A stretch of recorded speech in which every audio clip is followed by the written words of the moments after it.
In 1951, one American general was ready to turn Asia into a radioactive wasteland, and he almost succeeded. The dusty war rooms of 1951 held a terrifying secret.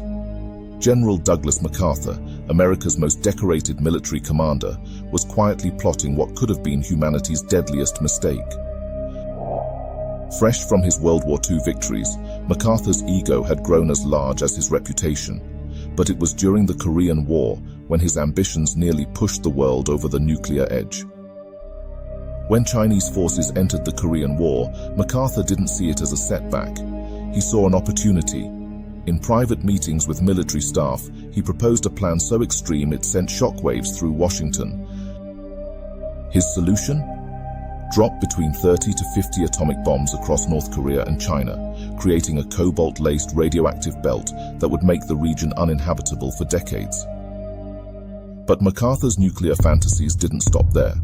He had detailed plans to target Chinese cities, military bases, and industrial centers. The general believed he could win the war in just 10 days through this massive nuclear assault. He even had a list of specific targets, including Beijing, Shanghai, and other major population centers. What made this situation truly dangerous was MacArthur's blatant disregard for civilian authority. He began secretly communicating with Republican congressmen, attempting to gather political support for his nuclear strategy. When President Truman rejected his proposals, MacArthur threatened to go public with his plans, believing public opinion would force the administration's hand. The situation reached its breaking point in early 1951. MacArthur started issuing unauthorized ultimatums to China, directly contradicting official US policy. He even drafted a speech announcing his intentions to expand the war into China, complete with nuclear threats. This wasn't just insubordination, it was a military commander attempting to hijack American foreign policy.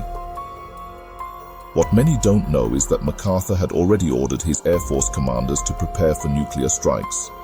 He was essentially creating a parallel command structure, ready to bypass presidential authority if necessary. The Joint Chiefs of Staff discovered that he had requested detailed information about the nuclear stockpile available in the Pacific Theater. President Truman faced an impossible choice. Here was America's most popular general, effectively trying to start World War III. On April 11, 1951, Truman made one of the most crucial decisions in history. He fired MacArthur. The public was outraged, not knowing that their beloved general had nearly triggered a global nuclear catastrophe. The aftermath revealed just how close we came to disaster. Declassified documents showed that Soviet intelligence had been monitoring MacArthur's activities and had placed their forces on high alert. China had also begun moving its industrial infrastructure underground, preparing for what they believed was an imminent nuclear attack. MacArthur returned home to parades and acclaim, while the true story remained buried in classified files for decades. His congressional testimony later revealed his unwavering belief that nuclear weapons were just another military tool, showing no comprehension of their civilization-ending potential. This wasn't just a military disagreement, it was the closest the world had come to nuclear war before the Cuban Missile Crisis. One man's ego and unwillingness to accept anything less than total victory nearly plunged humanity into an atomic abyss.